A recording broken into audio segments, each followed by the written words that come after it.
Just say it out loud. I was not educated on financials at all. School did not educate me. My parents didn't educate me. I was thrown into the mix and I was not given any heads up. Recently, I did something stupid. I got a high interest loan. 54, and if you're younger than me, here's some really hard financial truths that are probably going to make you uncomfortable, but they just might save you. I took a $127,500 home equity loan out on my house. 15% of my mutual funds are invested in BlackRock, and it doesn't sit well with me. I'm gonna take all my boys. We're gonna go to Vegas. Okay. So I got all the money. We get a big penthouse. All right, terrible financial advice. I got to get down to these because I run into this stuff all the time. People tell me their opinions on money. They don't have any money to begin with, but they want to act like they got a lot of money. Let's look at some of these bad ideas and I'll give them my best shot. Let's roll. I took a $127,500 home equity loan out on my house. You may be wondering, why would I take money out of my house? Oh my God, it's a appreciating asset. So I want to show you guys a visual on my idea, right?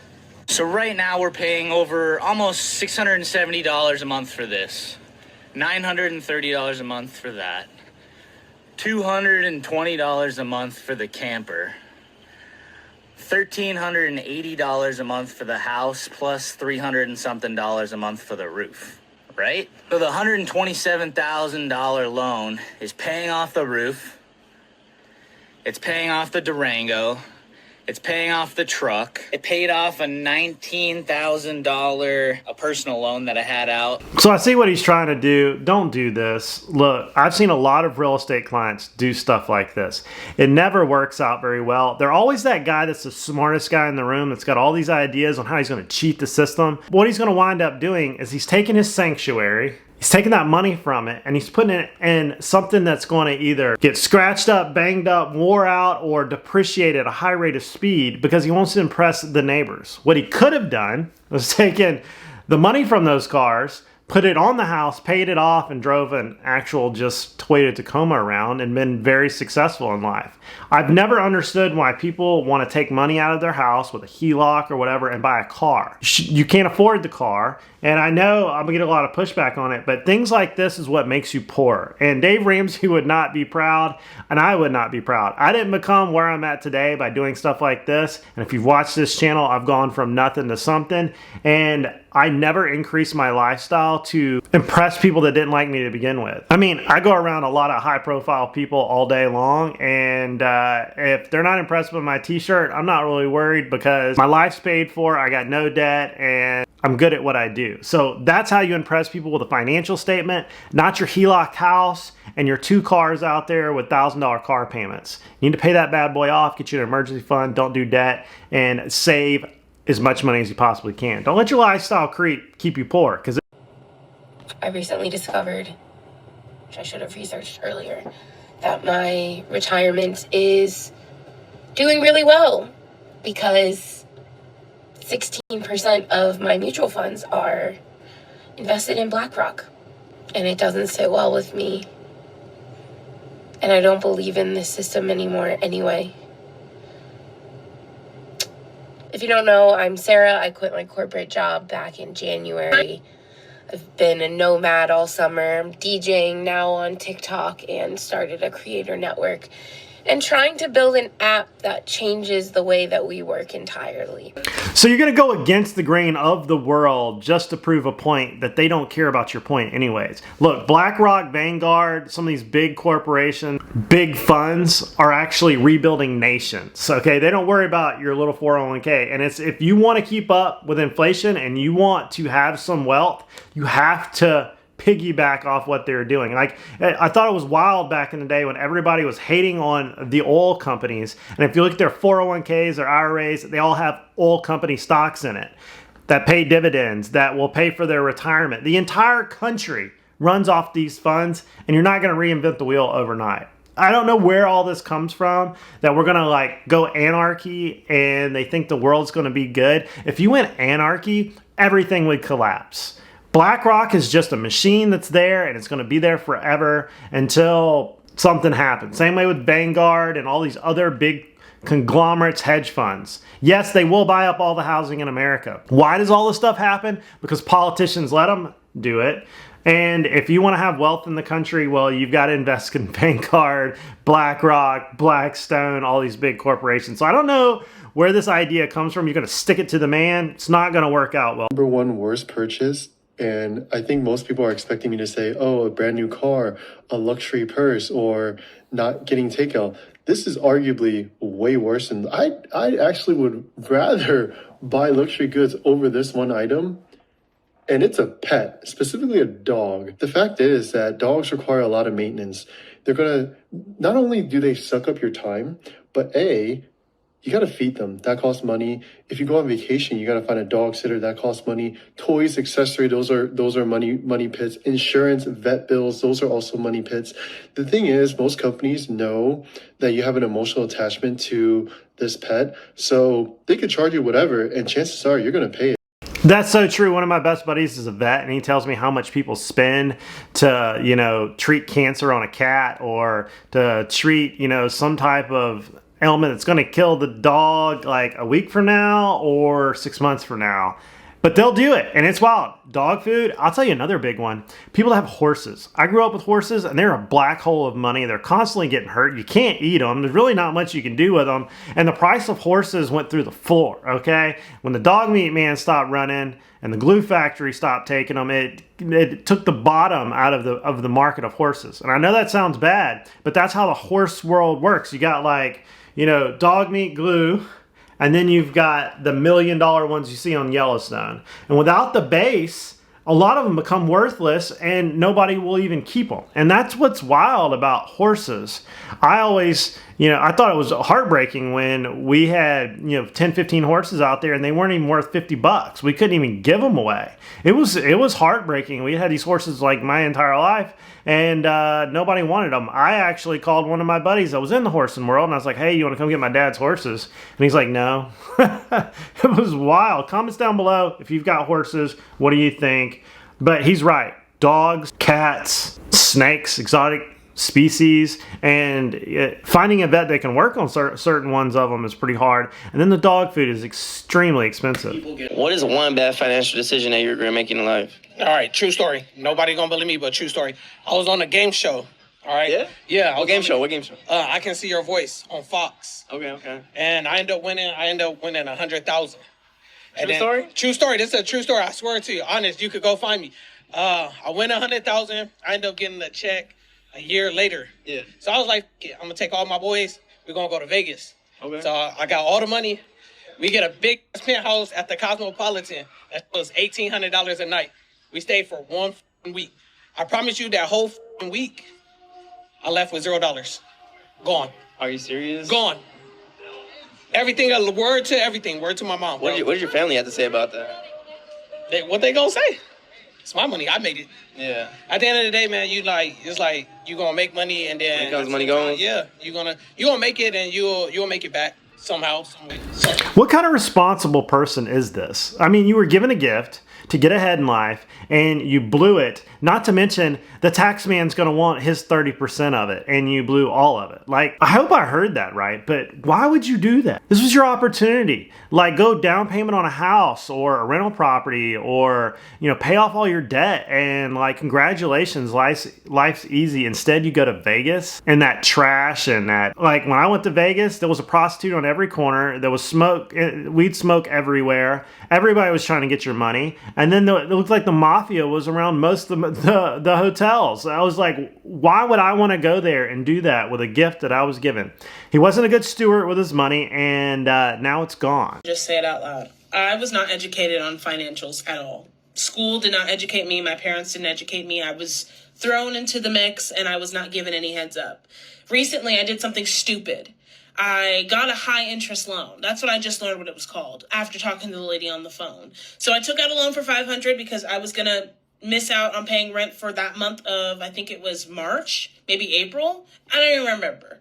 But I do know that I took out $500 of a loan. It was just a loan company I had seen online. They were quick to give me an answer. They were quick to give me the money. I should have known better.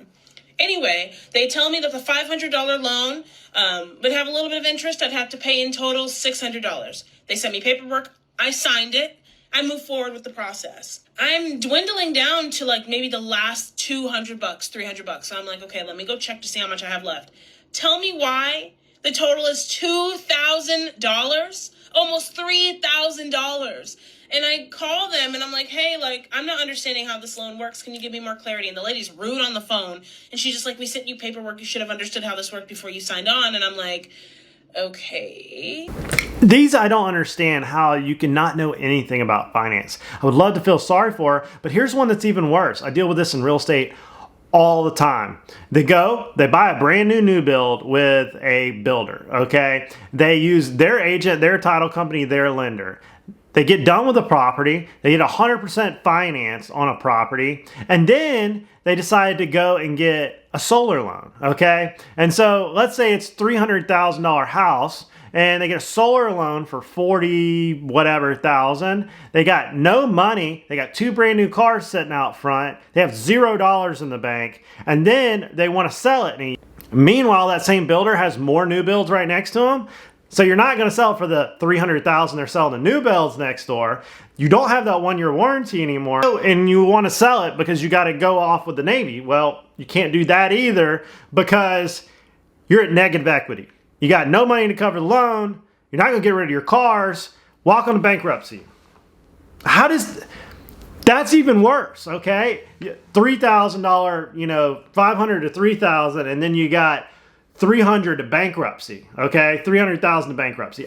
Some of these, like I don't understand, and at some point, if you think you're smarter than you are and you don't want to listen to professionals, you got to pay the piper, Got to pay the piper. You've been spending a lot of money on yourself and you're feeling bad about it. Just remember, at least you don't have a baby to pay for, but one day you probably will. So you need to enjoy this time right now where you have all this money to spend on you. So I frolicked around in my 20s, okay? But I saved as much money as possible. I had roommates, I rented, and I bounced around a lot. And I enjoyed myself. And I always said that, when I'm late 20s, 30, I'll settle down and I'll do my thing. And then when I settled down, I realized that the first 3 years of having a child is brutal, but it will focus you to make more money because you have to make more money. There's no more playing around. There's no more going to the bar at night. If I would have taken the focus I had of going to the bars and chasing the opposite sex into business, into myself, into bettering myself, into my family, to my relationships, I would have been a much better person than running around the bars, driving all over Texas, driving all over Virginia, driving all over, flying to the Caribbean, doing all those fun things. It is a give and get, but if you want to have fun in your 20s, you're going to settle down in your 30s and have to buckle down twice as hard. I was very careful and I saved as much money as I could and I didn't blow it all, whereas some young people just think they can blow everything in their 20s and you're going to pay for it in your 30s. If you buckle down in your 20s, you're going to have a lot in your 30s and 40s, but you're going to ride that line of, did I have fun? Not everybody has to have fun. Okay, you can have fun with another person like your wife or your significant other.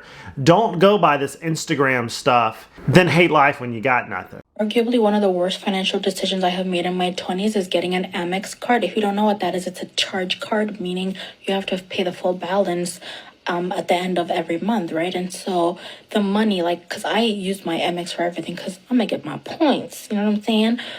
But you don't see the actual money coming out of your actual, Wells Fargo, Chase, whatever bank account. And so I'd be spending. And I'm like, I'm so good with money, right? And then the statement comes out and it says due $2,500. Or what? Who was spending all that? And then I look at what I spend. It's like Whole Foods, Sephora, blah, blah, blah. And I'm like those things in my mind don't come up to that because I don't see it. But at the end of every month, $2,000, $3,000 are do not get an Amex charge card.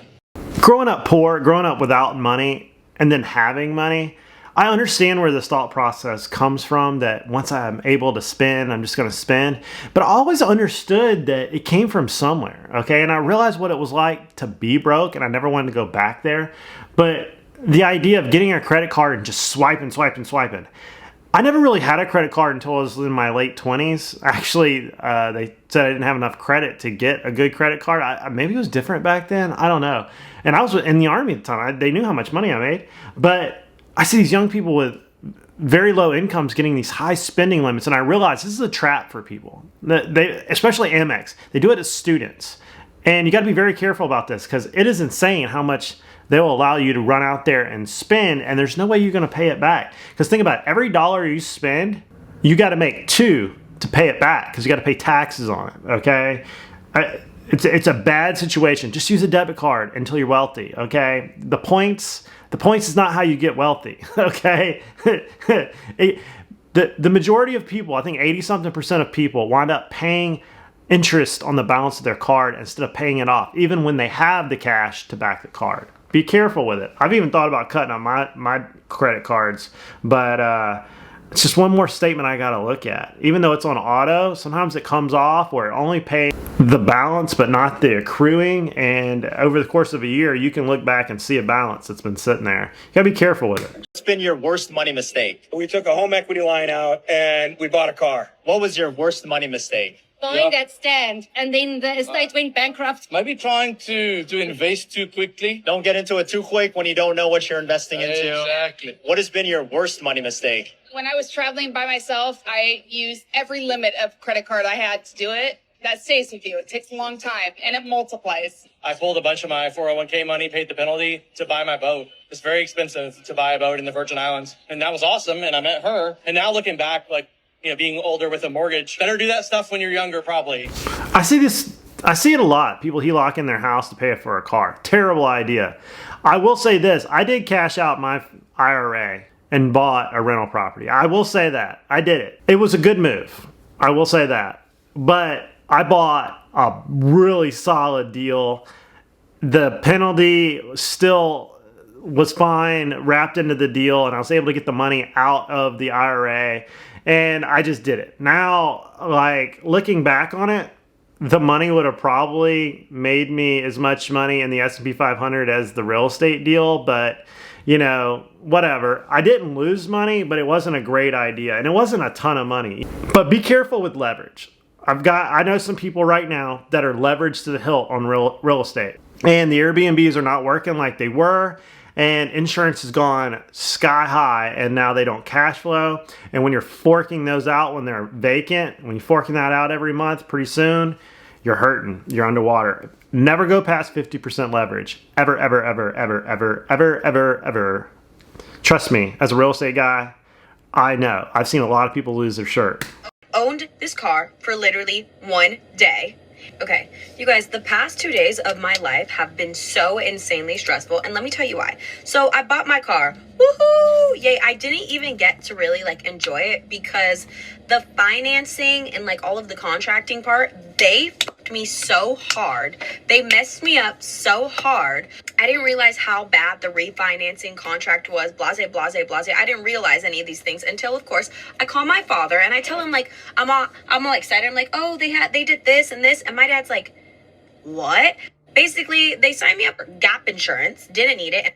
Honestly, guys, I can go back and forth about how shitty the contract was, but luckily, there's a 2-day canceling contract fee. So instead of buying this car that I was so excited to do, I am no longer buying this car, and I'm here at Mercedes-Benz right now, and I'm dropping it off. I owned this car for literally one day. I'm just gonna trade it in, forget the contract, whatever. Young people and people with car notes is one of the quickest ways to stay poor. Paying a high interest rate on something that's going to depreciate by the time it gets to the stop sign, and you're going to pay for it with your number one asset, which is your income. I've yet to understand this. I've bought one truck in my entire life, okay? I bought it when I came back from Iraq, and I paid cash for it. $27,000 at Toyota Tacoma. It was one of the best investments I ever made, but I paid cash for it, and it was something that I could use when I was starting my real estate business, when I was flipping houses, when I was hauling the kayaks for this YouTube channel. Everything I did with my little You See It on this YouTube channel and my real estate business, I did with that truck. I bought something I knew I could get a return out of it, and it's taken me all over the country. It's done all kinds of great things, and it was a great idea, but I paid cash for it. That was the way to do it. car notes when you're 100% financed or 80% financed and you're doing it for 7 years at $1,000 a month, terrible idea.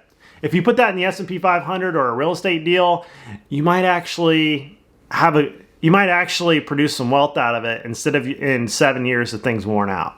That's my thought. 54, and if you're younger than me, here's some really hard financial truths that are probably going to make you uncomfortable, but they just might save you. Your dream life is possible, but not with your current financial habits. If you need a payment plan to afford it, you can't afford it. You're not saving money when you buy something on sale. You still spent, you just spent less. If you don't control your money, someone else will. And guess what? They're not going to use it in your best interest. A credit card is not an emergency fund. If you don't take the time to understand money, you will spend your life working for someone who does. Financial stress, it's self-inflicted. You can't retire on vibes and optimism. You're going to have to work until you die if you don't start investing. Your bank account reflects your choices, not your excuses. You don't believe me? Take a look. Every dollar you spend is a vote for the life that you're building. What are you voting for? Security or poverty? You don't need a financial miracle. You need financial discipline. Stop praying for money and begin managing what you have. Your future is being sold off one impulse purchase at a time, and you will never escape the cycle of being broke until you admit that you are the problem. Hope that helps. Those are wise words right there. She's a wise person, and you can tell she has seen this over her lifetime to be true. When you look at buying something, you have to say, am I willing to risk hours of my life to pay for that item? And if it's no, hey, I'm not buying it. And I said that a long time ago. What do I actually need? Let's buy those things. And the things that I don't need, I'm gonna put it in there getting interest in a bank account or in a brokerage. And I'm gonna try to not work myself to death. And it seems like everybody just wants to stay on the hamster wheel to have something they can't afford, that shiny object that becomes dull over time or winds up in a landfill 5 years from now. Or you never even wore it. And that's one thing that I don't understand about finance, but I think some people are starting to wake up. They're saying, you know what, that 4-bedroom house didn't need it. I could have got away with that 2-bedroom apartment. And I could have put that money away and I could retire early. That's the whole idea of the whole FIRE movement, was I want to retire early. It's possible. You could retire by 50, 45, 40, depending on what your lifestyle is. If you never allow a lifestyle creep to come into your life, then you don't have to work as hard. It can be done. You can buy a house for $100 grand, build some equity into it, renovate it yourself, pay it off, have a decent car, have no debt, and go eat at whatever restaurant you want. You can do these things. You just can't listen to all your friends that are out there staying in the rat race. But that's all I really got about this. This was some terrible financial advice over the course of this video. Don't do this stuff. Be smart. Read up. Study hard. Find a mentor that's good with money. Ask them questions and then go buy it. Go get some good books like Dave Ramsey. He's already said it. For the majority of people, that works. And for all the guys that want to do the leverage because it's a smart thing and that's what the rich people do, you're wrong. The rich people will buy it cash if they possibly can because they don't want to deal with the debt service and they don't want to deal with the leverage liability. And that's all I got And that's all I got, everybody. Don't forget to like and subscribe, comment down below. And if you're looking for real estate on the Gulf Coast of Florida, Alabama, happen to be a real estate agent, I'd be happy to help you. And if you need an agent anywhere in the country, I personally can help you find one. My email is down below. See you guys later.